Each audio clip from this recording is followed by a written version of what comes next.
yo soy de Granada y allí hacía teatro aficionado en un grupo de teatro azar, estas cosas que de repente con 10 años haces papeles de personas de 50 o de 60, ¿no? En el cual todo vale y la verosimilitud se queda de puertas para afuera.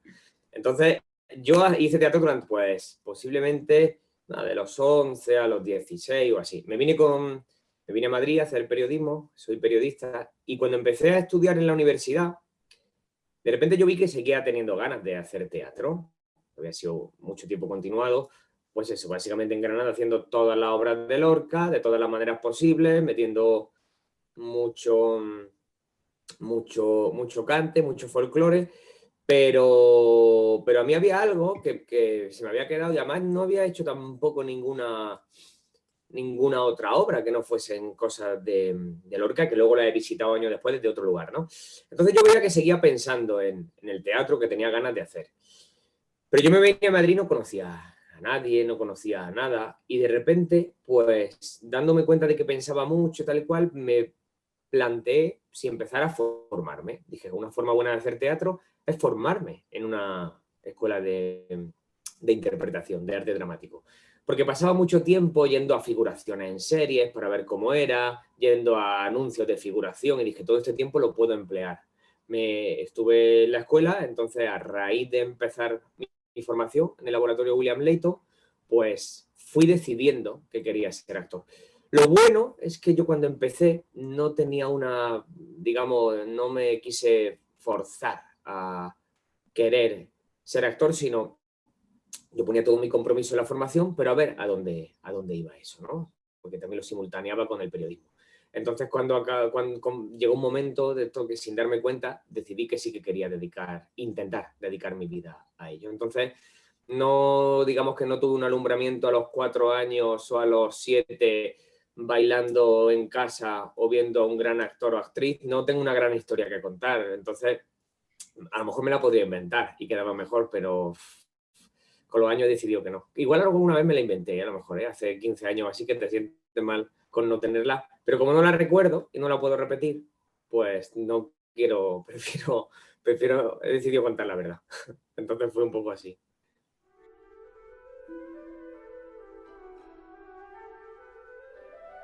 Yo estaba dando clase, o sea, yo venía de gira con la geometría del trigo de Alberto Conejero de Cádiz, del puerto de Santa María. Esto fue el 7 de marzo. Yo recuerdo que en esa función la gente tosía muchísimo, pero muchísimo, ¿eh? Mucho, mucho. Y digo que lo recuerdo porque esta función juega con los lenguajes, con los idiomas, y hay una parte en catalán que Alberto ha puesto, y recuerdo que dudábamos si tanta tos era como queja a esa parte en catalán, porque hay un monólogo, es una cosa muy interesante que ha hecho Alberto, hay un monólogo de un personaje de Laia, que lo hace Barrufo, y lo hace todo en catalán. Y en algún sitio de gira nos han dicho cosas. No se entiende, ¿por qué habláis así? Bueno, podéis imaginar, ¿no?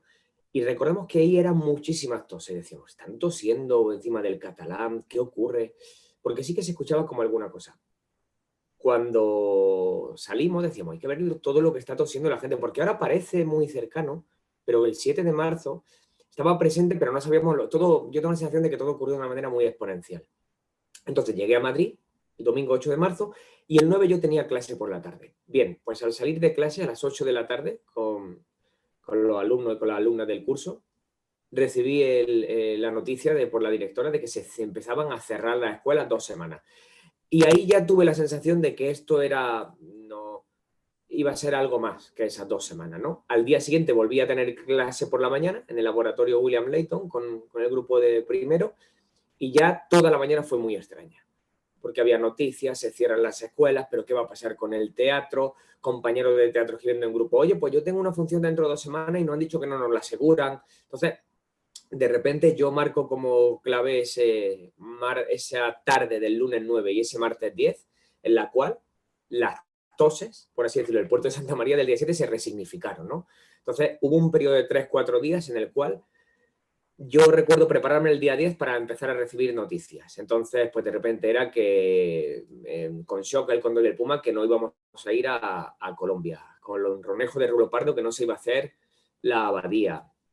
con mi compañía, con Club Caníbal, que teníamos un estreno que se postergaba, ¿no? Y ya llega un momento en el cual una noticia sabes que es puente para muchas, muchas más. Entonces, creo que las artes escénicas, lo bueno que han tenido ahí es que en lugar de tomarlo como un problema a corto plazo, siempre se han pensado en soluciones a largo plazo, ¿no?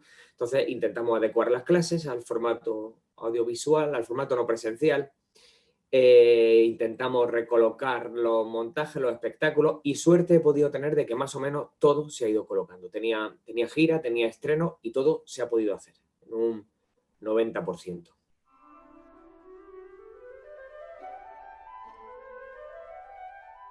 Recuerdo que nos mandaron un mensaje, Daniel Galindo, de Radio Nacional de España. Yo tengo una compañía, el Club Caníbal, con la que tenemos una trilogía. La última la hicimos la temporada en el Teatro de la Abadía. Y recuerdo que nos mandó un mensaje para ver si podríamos abrir las redes para esta trilogía que habíamos hecho en la Abadía, en el Matadero y de gira por España. Podíamos abrir las redes para generar algo de comunidad, ¿no? Y que la gente lo viese. Entonces, esto que nosotros hicimos, abrir los vídeos que suelen traer la contraseña los programadores, los festivales, los distribuidores, yo hice lo mismo como espectador. Pues me vi, recuerdo los brillantes empeños de Pablo Messiez, que yo, por ejemplo, no lo había visto. Hice más uso de la teatroteca, que de repente siempre estaba ahí y no se le había hecho caso. Es como que cuando estás en una urbanización y tienes piscina, pero no te bañas y luego de repente llega un golpe de calor y dices, pero si tengo la piscina, ¿qué hago que no la estoy usando? ¿No? Entonces, de repente, la teatroteca empecé a usarla cuando ya lo podría haber hecho tiempo atrás, porque siempre estaba abierta. Entonces, sabiendo con qué ojo mirar, porque el teatro grabado es una manera de ver un trabajo que se ha hecho, pero la experiencia no es la teatral, la que se vive. No lo digo esto porque ha habido algún debate por ahí que mucha gente decía, está muy bien que compartáis, que veáis vídeos, pero que se sepa que el teatro grabado no es teatro. El teatro necesita de un espectador aquí, ahora. Y yo, ya lo sé. Entonces, digo porque ha habido, además, a mí no me gusta hacer nombrar como burbuja lo que solo son 2 o 3 gatos, pero es que sí que he escuchado a mucha gente desarrollar su análisis filosófico o su tesis para decirnos lo que es el teatro, por qué el teatro grabado no es teatro, por qué este consumo virtual no es teatro, por qué el teatro necesita un espectador. Entonces, a veces veo cómo ponen su ego en 5 párrafos de Facebook y mi pregunta es, ¿y quién ha dicho que eso es teatro? ¿Me explico? O sea, entonces yo me acerqué a eso sabiendo que era una experiencia virtual. Sí, sí, sí, sí.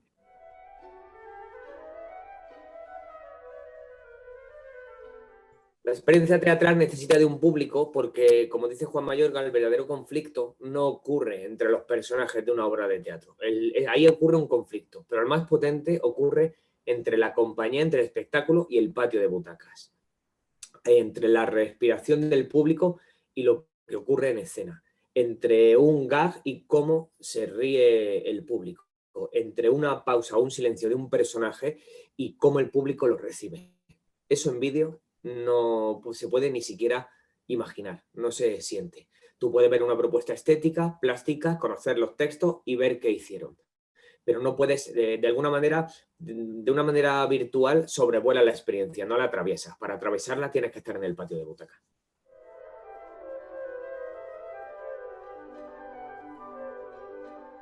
Pues era muy extraña porque yo recuerdo la primera función de gira fue, o sea, perdón, lo primero que hice fue la temporada de la geometría del trigo en el Teatro Galileo. Lo habíamos hecho en el Valle Inclán, en el Centro Dramático Nacional, y luego, entonces recuerdo que se había anunciado la temporada en el Galileo y había mucha incertidumbre. Nos lo decía el productor, a ver qué ocurre, estemos pendientes.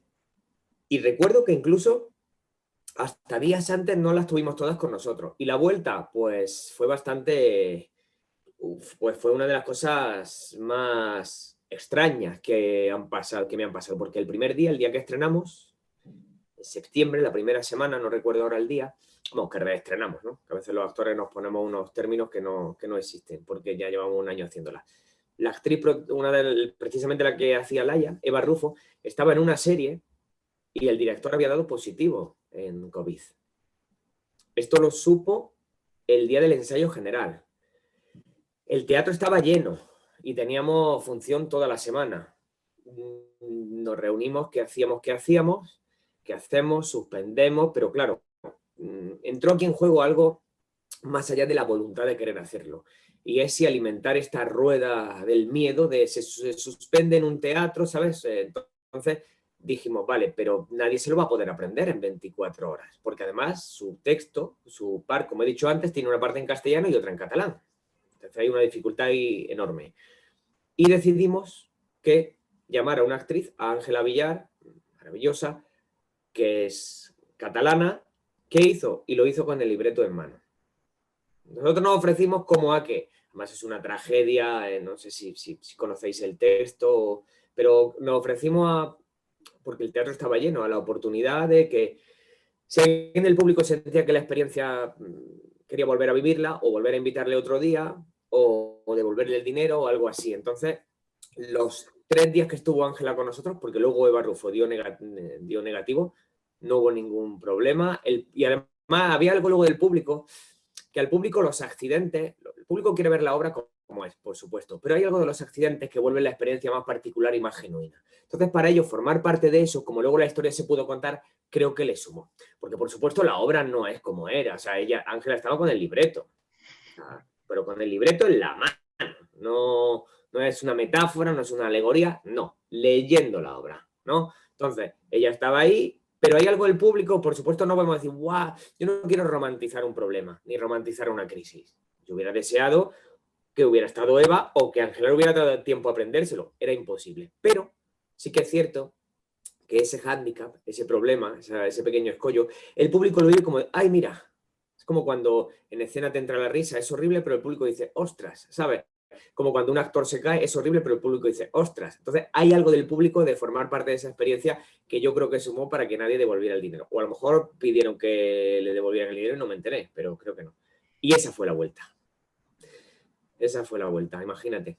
Entonces, hay una cosa muy curiosa, ¿eh?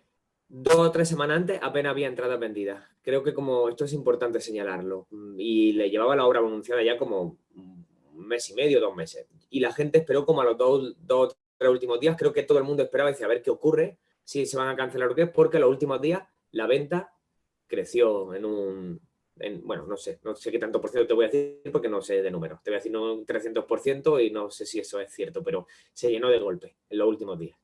Y no creo que pertenezca a la llegada de la fecha, sino a que la gente no se atrevía a comprar.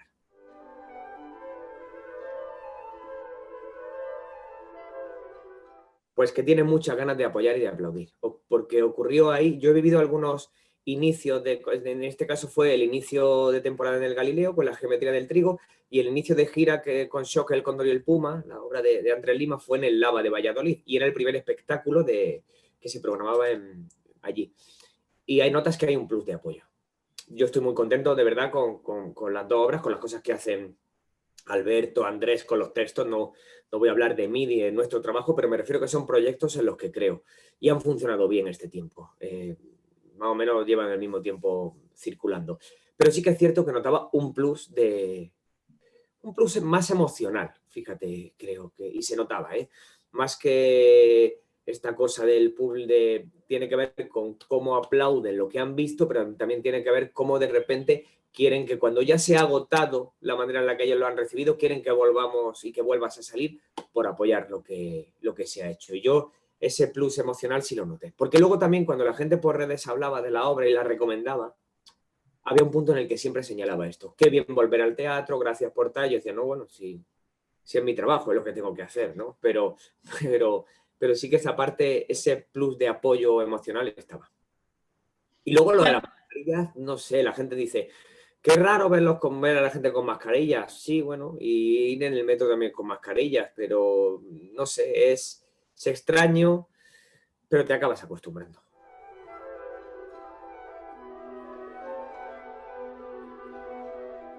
Bueno, hay que diferenciar una cosa, ¿eh? Por ejemplo, una cosa es ver una obra de teatro que se ha hecho y tenía un público, tú lo ves en casa, y otras son piezas que se están haciendo a propósito para los teatros. Por ejemplo, La Abadía tiene un ciclo que es teatro confinado, o ¿Qué te digo yo? En Fuenlabrada, en el Tomás y Valiente, hace 3 semanas hicieron Ricardo III de Kamikaze, de Miguel del Arco y Antonio Rojano, lo hicieron en streaming. Es decir, la compañía fue allí, la función la hizo en directo, la hicieron en directo, no había público, pero eso se retransmitió. Con lo cual, lo que veías en casa formaba parte del directo. Si el actor se trababa en el momento en que lo veías. Si alguien se caía en el momento en el que lo veías. O si alguien se emocionaba, ¿no? Que solo estoy nombrando accidentes. Pero quiero decir, y entonces creo que también el propio lenguaje virtual de la arte escénica se está reinventando para ofrecer experiencias genuinas y auténticas, ¿no?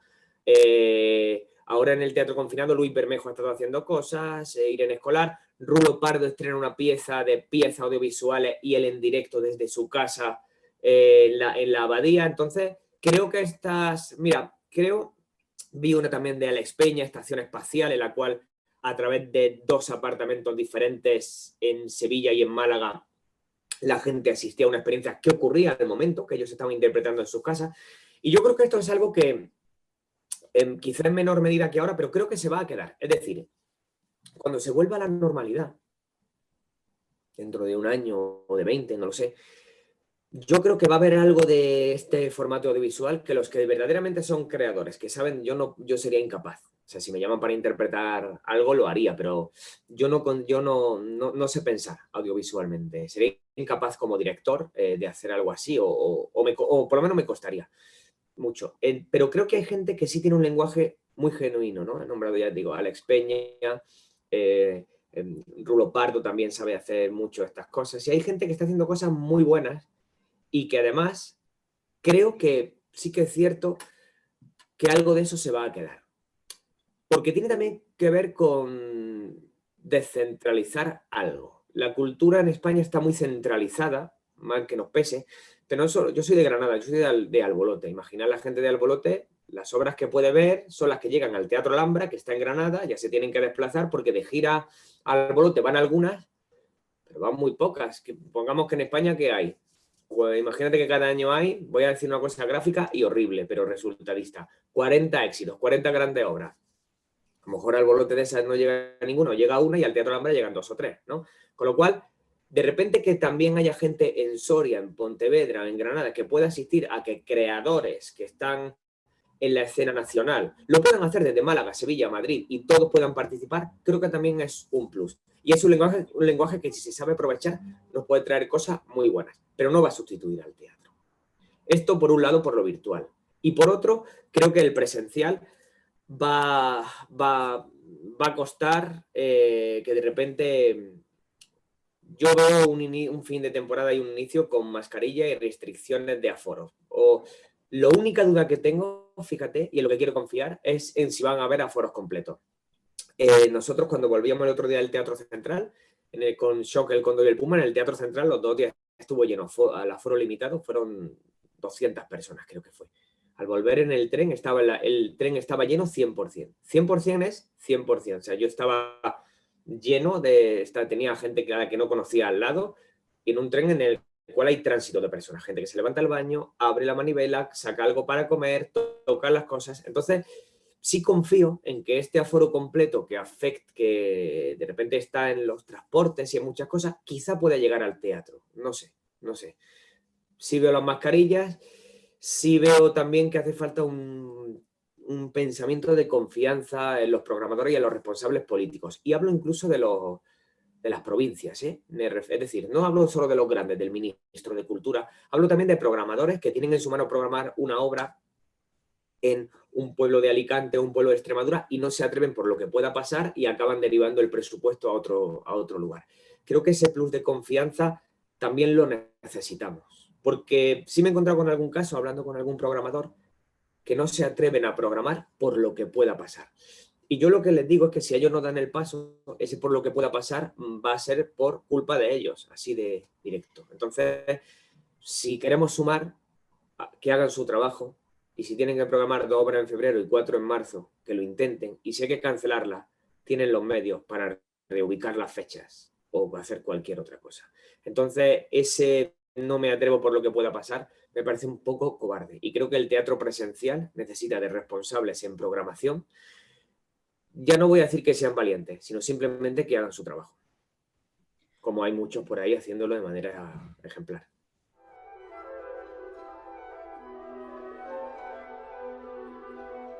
Bueno, yo simplemente, cuando se habla de todas las reivindicaciones que hay en la cultura, nos ponemos muy filosóficos muchas veces, y está muy bien, ¿no? De que el teatro es necesario porque es un espejo que la sociedad, que se pone frente a la sociedad, que la lectura es necesaria porque te hace evadirte y te vas a otros mundos, y es cierto, ¿no?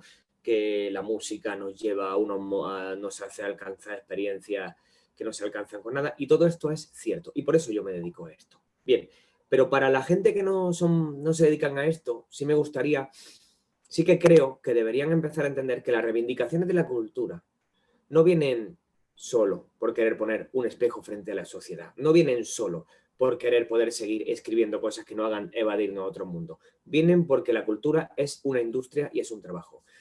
Queda trabajo a 710.200, creo que era el último dato, que además se ha incrementado en prácticamente un 3% y que representa, pues como si no me equivoco, casi el 4% del empleo en este país, un 3,6. Lo que quiero decir con esto, que la cultura es una industria, es un trabajo y hay muchísimas familias que comen de eso y no saben hacer otra cosa. Entonces, ojalá este país entienda eso, porque a veces parece que las quejas van mucho es que los de la cultura, como si nosotros pudiéramos parar y ahora que no tengo trabajo de lo mío, pudiera yo hacer otra cosa. Si quiero hacer otra cosa, tengo que empezar de cero. Tendría que empezar a estudiar lo que sea. Puesto de administrativo, una enfermería o irme con mis padres que son churreros. Pero yo no tengo un sucedáneo de lo que hago. Yo no puedo hacer un plan B de lo que hago. Lo que hago es una industria y es un mercado y es un trabajo, como cualquier otro, ni más ni menos. No somos una raza especial. Por eso a veces yo desecho mucho las palabras grandes que se le ponen a la cultura, a los actores, al teatro y a la música. Eso sí, claro que se genera reflexión para todos, tanto el que lo hace como el que lo recibe.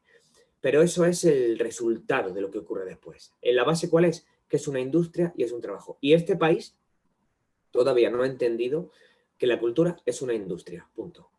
Y no da trabajo a 3.000, 4.000 o 5.000 personas, sino a 710.000.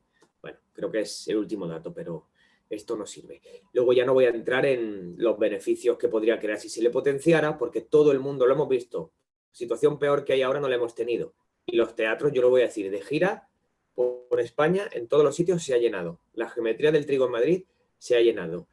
Con Ronejo, de Rulo Pardo que hemos estado, también es decir, se ha llenado. Entonces, creo que tenemos que saber que la gente tiene ganas de venir. Potenciémoslo y defendámosla como cualquier otro trabajo. Sacan ayudas para todo, que contemos con la cultura como industria. Y ya no por una pandemia, sino a pesar de ella. Cuando todo esto pase, ojalá esto nos sirva para reflexionar.